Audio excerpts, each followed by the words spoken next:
My next guests are passionate about design, denim, fashion, and all things Texas. Aimee Miller and Megan Jackson's dream of developing a line of Texas-inspired premium denim has finally come to life with HipChixs, a brand of premium denim that illustrates what women want in a pair of threads. Aimee, Megan, thanks for your time. Thanks for being on the show this morning. Hi, thank you so much. Thank you. Now, what is HipChixs? HipChixs is a premium brand designed by Texas locals such as Aimee and myself. And we just wanted to design a jean that made a woman feel really good about herself and just kind of a useful piece in her wardrobe that she could dress up and dress down. So it's kind of like a timeless investment just to have a nice pair that, you know, you can always go to in your closet and know it's going to work. And then our washes have been pretty safe so that, you know, it's not kind of a seasonal thing. It's something you can wear year-round. Pretty awesome. Now, Aimee, I did a little research on you, and I found out you have a huge denim collection already. How big is this denim collection you already had prior to HipChixs? I had probably I recounted, I have close to about 80 pairs of jeans. Wow. I know. Since Shark Tank, I've actually met one other person that had about 80 pairs as well, but that's it. Yeah, an extensive collection for sure. Now, I just got to say, if you added up all the jeans I've had in my life, it may equal a third of that 80, okay? That is an amazing number. Megan, now, I know you've got a background that is in the fashion, in stylist, and in styling and things like that. How did that background help you start the company with Aimee? I went to Baylor University, and I'm a design major, and I entered competitions in college and won some awards with Cotton Incorporated, and then out of school just kind of went into designing for companies and designed a women's line for a local company for about 6 years. And then I started getting involved in their photo shoots and behind camera, and it was kind of an evolution for me just to be kind of promoted into that role.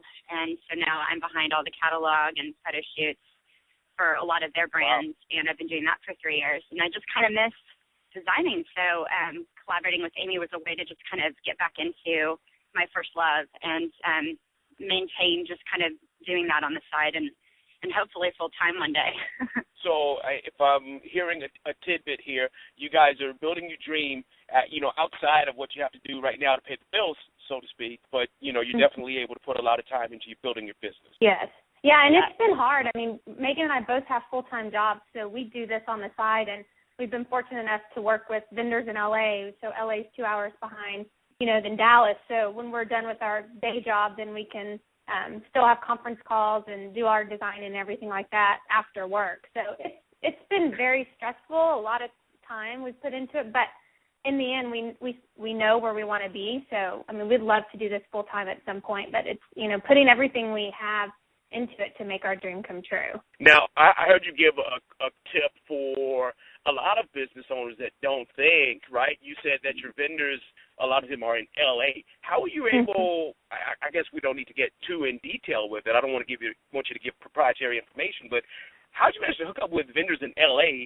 so that it worked out that you actually have 2 extra hours in your workday? We really just used a few contacts that I had gotten to know in the industry through my work environment, and just kind of used them to kind of find others. And then we went out to LA and literally just started meeting with people and knocking on doors at random. Yeah, Megan was actually 7 months pregnant when we went out our first trip to LA, and we literally were knocking on doors and saying, we want to make denim. How do we do it? Where do we need to go? But that's what we had to do. Megan, 7 months pregnant? Are you serious? Yes, really? I was, with my second child. I'll tell you, I'm going to give you kudos for that. Last week, I think I had a cold, and I was down for 2 days. Okay, so congratulations on that. Now, let me talk to you about this, because obviously you're working full-time jobs. Obviously you're building your business, and then you throw into the mix the Shark Tank. What was being on that show like? What was getting on that show like? Stressful.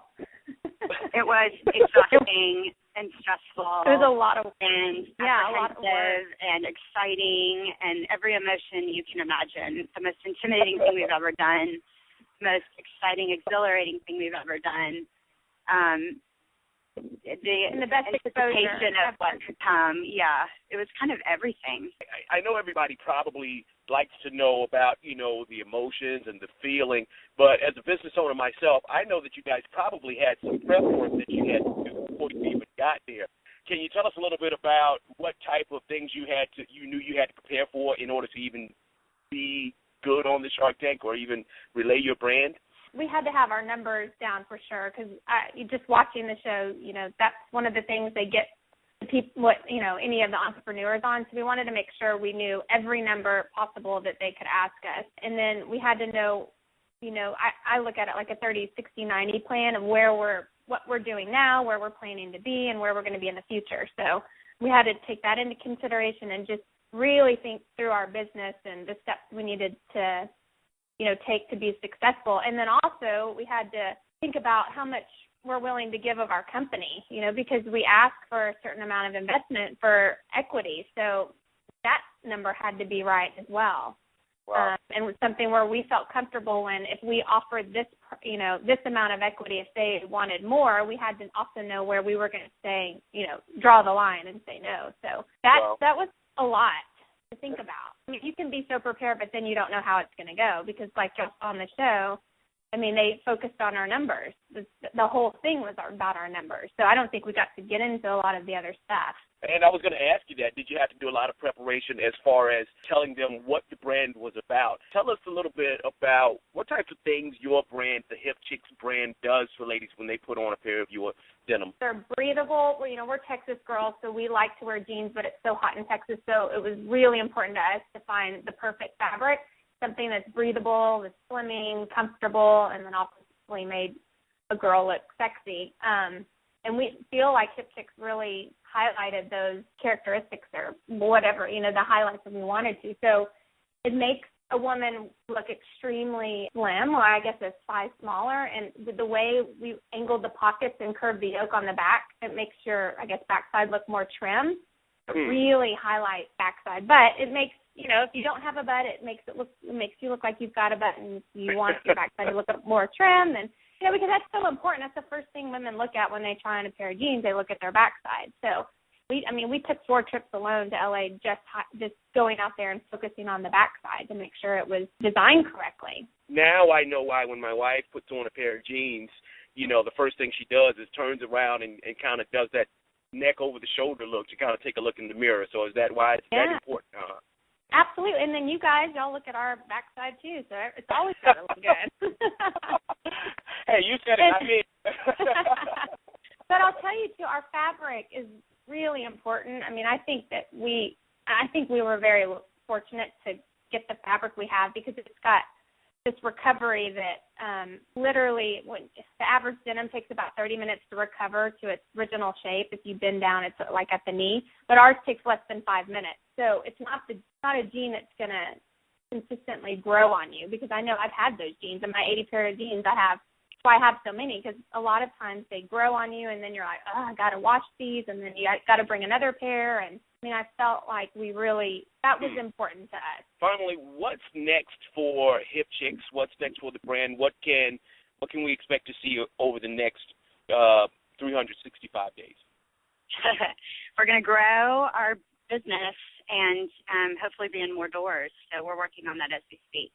Gotcha. I don't think we'll get any crazier as far as categories go. I think we'll just evolve in jeans and offer more colors and styles and obviously size ranges, and we're gonna go from there. Sounds great. I appreciate you ladies for your time. I definitely suggest all listeners HipChixs.com, HipChixs.com. That's correct, right? Yes, that is. So check them out. These are some great ladies. It's a great brand. We'll talk to you later. Thank you so much.